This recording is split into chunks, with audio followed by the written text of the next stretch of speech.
तो जय हिंद दोस्तों, स्वागत है आप सभी का आपके अपने YouTube channel urban GK study में। इस वीडियो में हम जानेंगे बिहार जीके से कुछ इंपॉर्टेंट प्रश्नों के बारे में। यदि बिहार के किसी भी एग्जाम की आप तैयारी करें, वीडियो को अंत तक जरूर देखिएगा। सारे प्रश्न आपको इंपॉर्टेंट होने वाले, लगभग आपको 25 प्रश्न हैं। तो चलिए वीडियो को स्टार्ट करते हैं। तो सबसे पहला आपको प्रश्न हो जाएगा क्वेश्चन नंबर 1, किस कला को कैलीग्राफी कहते हैं। वेरी इंपॉर्टेंट प्रश्न, किस कला को कैलीग्राफी कहा जाता है। इसका राइट आंसर होगा आपको ऑप्शन नंबर बी वाला। याद रखेंगे, सुंदर लेखन कला को आपको कैलीग्राफी कहा जाता है। नेक्स्ट की ओर बढ़ेंगे। नेक्स्ट हो जाएगा आपको क्वेश्चन नंबर 2, नील दर्पण के लेखक कौन थे। वेरी इंपॉर्टेंट प्रश्न, नील दर्पण के आपको लेखक कौन थे। इसका राइट आंसर है आपको ऑप्शन नंबर डी वाला, दीन बंधु नील दर्पण के आपको लेखक थे। सारे प्रश्न आपको इंपॉर्टेंट होने वाले हैं, वीडियो को अंत तक जरूर देखिएगा। यदि वीडियो पसंद आए वीडियो को लाइक कर दीजिएगा। नेक्स्ट है आपको क्वेश्चन नंबर 3, निम्नलिखित विशेषज्ञों में से कौन महान गणितज्ञ तथा खगोलीय ज्ञानी था। वेरी इंपॉर्टेंट प्रश्न, निम्नलिखित विशेषज्ञों में कौन महान गणितज्ञ तथा खगोलीय ज्ञानी था। याद रखेंगे ऑप्शन नंबर ए वाला, आर्यभट्ट। आर्यभट्ट आपको महान गणितज्ञ तथा खगोलीय ज्ञानी थे। याद रखेंगे आर्यभट्ट। नेक्स्ट की ओर बढ़ेंगे। नेक्स्ट हो जाएगा आपको क्वेश्चन नंबर 4, पंचायत चुनाव के लिए योग्य व्यक्ति के लिए निर्धारित न्यूनतम आयु सीमा क्या होती है। पंचायत चुनाव के लिए योग्य व्यक्ति के लिए निर्धारित न्यूनतम आयु सीमा है आपको ऑप्शन नंबर ए वाला, 21 वर्ष। याद रखेंगे, पंचायत चुनाव के लिए आपको 21 वर्ष न्यूनतम आयु चाहिए। नेक्स्ट ओर बढ़ेंगे। नेक्स्ट हो जाएगा आपको क्वेश्चन नंबर 5, किसी राज्य के मुख्यमंत्री की नियुक्ति किसके द्वारा की जाती है। किसी राज्य के मुख्यमंत्री की नियुक्ति किसके द्वारा की जाती है। तो ऑप्शन नंबर डी वाला, राज्यपाल के द्वारा। इंपॉर्टेंट प्रश्न है, किसी राज्य के मुख्यमंत्री की नियुक्ति आपको राज्यपाल के द्वारा की जाती है। याद रखेंगे। नेक्स्ट हो जाएगा आपको क्वेश्चन नंबर 6, सिकंदर ने किस वर्ष भारत पर आक्रमण किया था।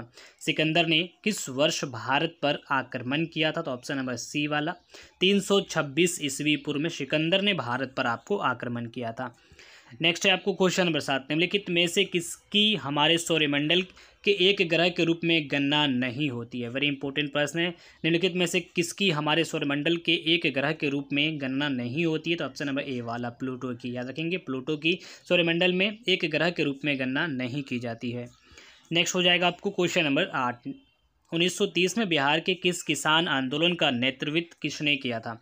1930 ईस्वी में बिहार के किसान आंदोलन का नेतृत्व किसने किया था। तो ऑप्शन नंबर बी वाला फ्रेंड्स। याद रखेंगे, स्वामी सहजानंद ने बिहार के किसान आंदोलन की आपको नेतृत्व किया। याद रखेंगे, बिहार के किसान आंदोलन की नेतृत्व किसने की थी। तो स्वामी सहजानंद ने। ऐसे प्रश्न आपको एग्जाम में आएंगे। नेक्स्ट हो जाएगा आपको क्वेश्चन नंबर 9, दक्षिण गोलार्ध में उत्तर आयनांत किस दिन होता है। दक्षिण गोलार्ध में उत्तर आयनांत किस दिन होता है। तो ऑप्शन नंबर ए वाला, 22 दिसंबर को। नेक्स्ट की ओर बढ़ेंगे। नेक्स्ट हो जाएगा आपको क्वेश्चन नंबर 10, दक्षिण पूर्वी रेलवे का क्षेत्रीय मुख्य कार्यालय कहाँ पर स्थित है। वेरी इंपॉर्टेंट प्रश्न, दक्षिण पूर्व रेलवे का क्षेत्रीय मुख्य कार्यालय आपको कहाँ पर स्थित है। इसका राइट आंसर होगा ऑप्शन नंबर ए वाला, कोलकाता। याद रखेंगे, दक्षिण पूर्वी रेलवे का क्षेत्रीय मुख्य कार्यालय है आपको कोलकाता में।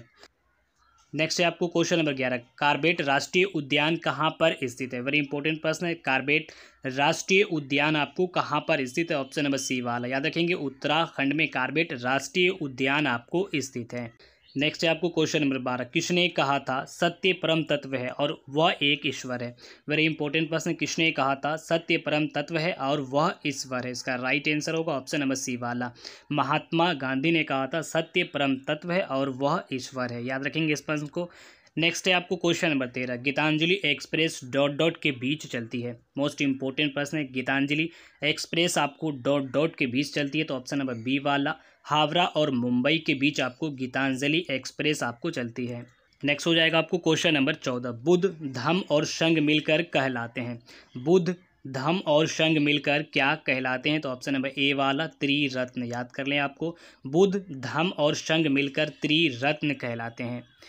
नेक्स्ट है आपको क्वेश्चन नंबर 15, निम्नलिखित में से कौन सी जनजाति ताना भगत आंदोलन के साथ जुड़ी हुई थी। वेरी इंपॉर्टेंट प्रश्न, निम्नलिखित में से कौन सी जनजाति ताना भगत आंदोलन के साथ आपको जुड़ी हुई है। तो ऑप्शन नंबर ए वाला, उराव जनजाति आपको ताना भगत आंदोलन के साथ जुड़ी हुई है। याद रखेंगे।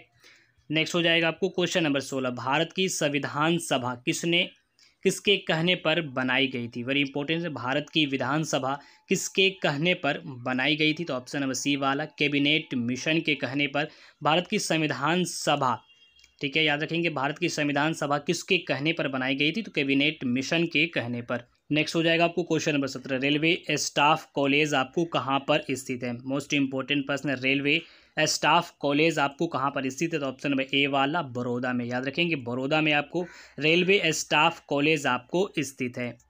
नेक्स्ट है आपको क्वेश्चन नंबर 18, निम्नलिखित में से कौन सा भारत का राष्ट्रीय गीत है? मोस्ट इंपोर्टेंट प्रश्न, निम्नलिखित में से भारत का राष्ट्रीय गीत कौन सा है? तो ऑप्शन नंबर ए वाला वंदे मातरम, याद रखेंगे वंदे मातरम भारत का राष्ट्रीय गीत है। और भारत का राष्ट्रीय गान है आपको जन गण मन, दोनों याद रख लेंगे आप। नेक्स्ट है आपको क्वेश्चन नंबर 19, पूर्व नवल कमांड कहाँ पर स्थित है? पूर्व नवल कमांड आपको कहाँ पर स्थित है? तो ऑप्शन नंबर बी वाला विशाखापट्टनम में आपको पूर्व नवल कमांड आपको स्थित है, तो विशाखापट्टनम। नेक्स्ट है आपको क्वेश्चन नंबर 20, निम्नलिखित में से कौन सा देश का सबसे पुराना पैरामिलिट्री दल है? वेरी इंपॉर्टेंट प्रश्न, निम्नलिखित में से कौन सा देश का सबसे पुराना पैरामिलिट्री दल है? आपको ऑप्शन नंबर डी वाला असम राइफल्स, इसका सही जवाब होगा असम राइफल्स। देश का सबसे पुराना पैरामिलिट्री आपको दल कौन सा है? तो असम राइफल्स। नेक्स्ट की ओर बढ़ेंगे। नेक्स्ट है आपको क्वेश्चन नंबर 21, नौजवान भारत सभा किसने स्थापित की थी? मोस्ट इंपोर्टेंट प्रश्न है, नौजवान भारत सभा किसने स्थापित की थी? तो ऑप्शन नंबर सी वाला सरदार भगत सिंह, इसका राइट आंसर होगा सरदार भगत सिंह ने नौजवान भारत सभा का स्थापना की थी। नेक्स्ट है आपको क्वेश्चन नंबर 22, भरतनाट्यम नृत्य की शुरुआत कहाँ से हुई थी? भरतनाट्यम नृत्य की शुरुआत आपको कहाँ से हुई थी? तो ऑप्शन नंबर ए वाला तमिलनाडु से आपको भरतनाट्यम की शुरुआत हुई थी। नेक्स्ट है आपको क्वेश्चन नंबर 23, निम्नलिखित देशों में से किस देश में प्रत्यक्ष लोकतंत्र स्थापित है? मोस्ट इंपोर्टेंट प्रश्न, निम्नलिखित देशों में से किस देश में प्रत्यक्ष लोकतंत्र आपको स्थापित है? तो ऑप्शन नंबर ए वाला भारत में। याद रखेंगे भारत में आपको प्रत्यक्ष लोकतंत्र स्थापित है, किस देश में? तो भारत में।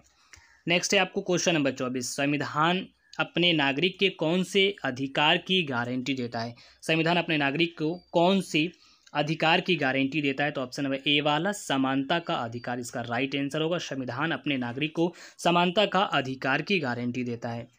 नेक्स्ट है आपको क्वेश्चन नंबर 25, राज्यसभा के सदस्यों का चुनाव कौन करता है? मोस्ट इंपोर्टेंट प्रश्न, राज्यसभा के सदस्यों का चुनाव कौन करता है? तो ऑप्शन नंबर सी वाला राज्यसभा के विधान सभाओं का सदस्य, याद रखेंगे राज्यसभा के विधान सभाओं का सदस्य राज्यसभा के सदस्यों का चुनाव करता है। तो सारे प्रश्न आपको इंपॉर्टेंट थे एग्जाम से रिलेटेड। तो ऐसा वीडियो आपको पसंद आई, वीडियो को लाइक कर दें। यदि हमारे चैनल पहली बार चैनल को जरूर सब्सक्राइब कर लें। तो मिलते हैं अगले वीडियो में, तब तक के लिए जय हिंद।